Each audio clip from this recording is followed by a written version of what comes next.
મારે ખાસ તો મીડિયાના માધ્યમથી કહેવું છે કે યુટ્યુબરો જે અત્યારે જેને સાચી માહિતી જ નથી અને જે અમારું નામને અમારી છબીને ખરાબ કરવા માટે નીકળ્યા છે, યુટ્યુબરોને હું ખાસ અહીંથી એક વસ્તુ કહેવા માગું છું કે તમે પણ પહેલાં સાચું જોવો, જાણો અને એફઆરઆઈ શું છે એ જોવો, કે ખનીજવાળાએ જે એફઆરઆઈ આપી છે એ શું છે એ જોવો અને પછી આગળ વધો કે અમારી ઉપર આક્ષેપ છે, એફઆરઆઈ છે, પણ એનો મતલબ એવો નથી કે અમે આના ગુનેગાર છીએ.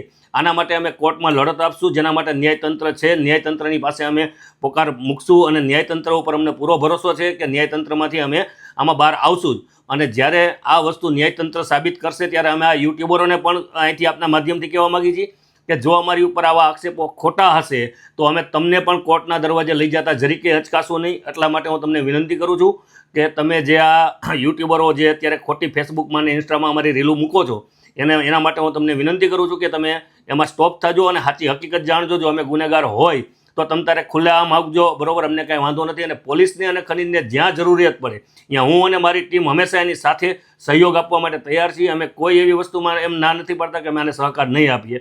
અમે પૂરેપૂરો સહકાર આપી અને સાચી દિશામાં તપાસ થાય એ દિશામાં અમે જવા માગીએ છીએ કે સાચી દિશામાં તપાસ થાય તો વિક્રમસિંહનું પણ નામ આમાં ક્યાંક સંડોવાયેલું હશે જ તે, કારણ કે એ 2003થી માંડી અને ભૂમાફિયામાં એનું જ નામ હતું. તો હું એવું માનું છું કે એનું નામ આમાં ક્યાંક ને ક્યાંક સંડોવાયેલું નીકળશે. હા, હું અમે ન્યાયના તંત્રમાં છે જાહું, બરાબર, એમાંથી મને જો આમાંથી મને ન્યાય મળશે અને હું જે પ્રકારે વાત કરું છું એ પ્રકારે પછી હું આગળ બદનસીબનો દાવો પણ એની વિરુદ્ધ કરીશ. એની વિરુદ્ધ તો કરીશ જ, પણ યુટ્યુબરો જેને મને બદનામ કરવાની કોશિશ કરી છે એની વિરુદ્ધ પણ હું કરવાનો છું. કારણ કે મારા નામની છબીને જે ખરડવાની કોશિશ કરી છે, ગુજરાતમાં સૌથી વધારે જિલ્લા પંચાયતની લીડથી જીતેલો ઉમેદવાર છું. જો હું આવા કામ કરતો હોય તો પબ્લિક કોઈ દી મને આ રીતે મત ના આપે. અને વિક્રમસિંહે મારી વિરુદ્ધમાં આની પહેલાં પણ કોર્ટમાં પણ દાવો દાખલ કર્યો હતો કે બોગસ વોટિંગ કરેલું છે. અને ન્યાયતંત્ર ઉપર અમને એટલા માટે ભરોસો છે કે એમાંથી પણ ન્યાયતંત્રે એવું કીધું કે આ વસ્તુ ખોટી છે, ક્યાંય બોગસ થયું જ નહોતું, બરાબર.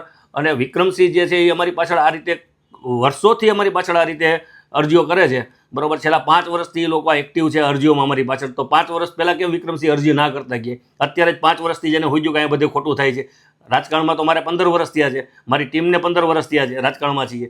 તો અત્યારે જ વિક્રમસિંહને 5 વર્ષમાં હોઈ ગયું કે આ ખોટું થાય છે બધું. વિક્રમસિંહ ચૂંટણીઓ પછી ચૂંટણીઓ હારવા માંડ્યા એટલા માટે આ વસ્તુ કરે છે. અને આમાં જો અમે એની વિરુદ્ધ બદનસીબનો દાવો પણ કોર્ટમાં કરવાના છીએ અને જે કાંઈ અમારી વિરુદ્ધ બીજા ખોટી પોસ્ટો કરી છે એની વિરુદ્ધ પણ